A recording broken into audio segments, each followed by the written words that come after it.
कौन है यूएस का लॉयल माफिया?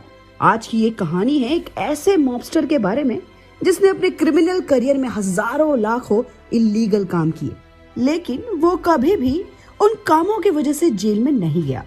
इसके साथ ही उसने रेस्टोरेंट्स, गैस स्टेशंस, बार्स और जहां भी आउटफिट की टेरिटरी थी वहां पर अपनी स्लॉट्स मशीन्स रखना शुरू कर दिए।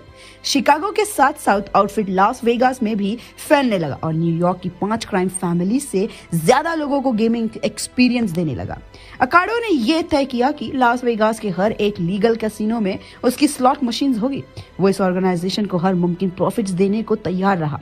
उस समय कंसास और ओक्लाहोमा में अल्कोहल सेल्स पर ऑफिशियल बैन था और उसने इसी का फायदा उठाया। वहां इलीगली अल्कोहल बेचना शुरू किया। ये वो दौर था जब आउटफिट वेस्टर्न यूनाइटेड स्टेट्स में क्राइम के मामले में डोमिनेट कर रहा था। अकाडो ने अल कैपोन से ज्यादा समय तक आउटफिट की सत्ता को संभाला, लेकिन 1957 के बाद जब आईआरएस की इन्वेस्टिगेशन बढ़ने लगी, अकाडो ने अपनी ऑफिशियल पोजीशंस गियांकानामा को दे दी और खुद को आउटफिट का कंसीलियर बना लिया। वो ऑर्गेनाइजेशन की डे टू डे एक्टिविटीज से तो दूर हो गया था, लेकिन बाद में भी उसकी उतनी ही रिस्पेक्ट और पावर थी जितना पहले था, क्योंकि आउटफिट के लिए जितना उसने किया था उतना किसी ने नहीं किया। 1970 में अकाडो ने कैलिफोर्निया के पाम स्प्रिंग्स में अपना एक घर खरीदा और अपने परिवार के साथ वहीं रहने लगा।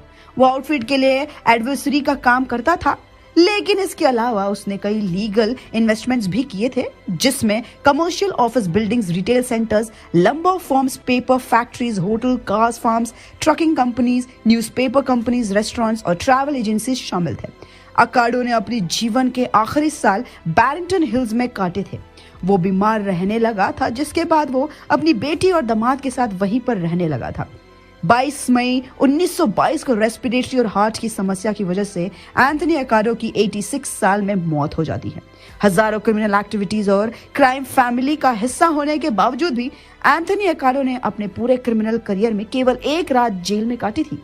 वो बहुत ही ज्यादा लॉयल, स्मार्ट, इंटेलिजेंट और एक ट्रू क्रिमिनल बिजनेसमैन था। उसने हमेशा आउटफिट ऑर्गेनाइजेशन के लिए ही काम किया और अल कैपोन की गैर मौजूदगी में उसने इस ऑर्गेनाइजेशन को आसमान तक पहुंचा दिया। वो वहां पूरे शहर में लीगल काम करता था, लेकिन उसके बारे में पुलिस को कभी कोई सबूत नहीं मिलता। स्मगलिंग, एक्सटॉर्शन, ड्रग डीलिंग, उसने अपने करियर में ये सब कुछ किया, लेकिन कभी भी इसके वजह से उसे जेल नहीं जाना पड़ा। KGF 3 की स्टोरी भी ऐसी ही एक गैंगस्टर पर बेस्ड होने वाली है। तो आपको हमारी आज की ये कहानी यहीं खत्म होती है। आपको ये कहानी कैसी लगी हमें कमेंट सेक्शन में अपना आंसर देना ना भूलिएगा।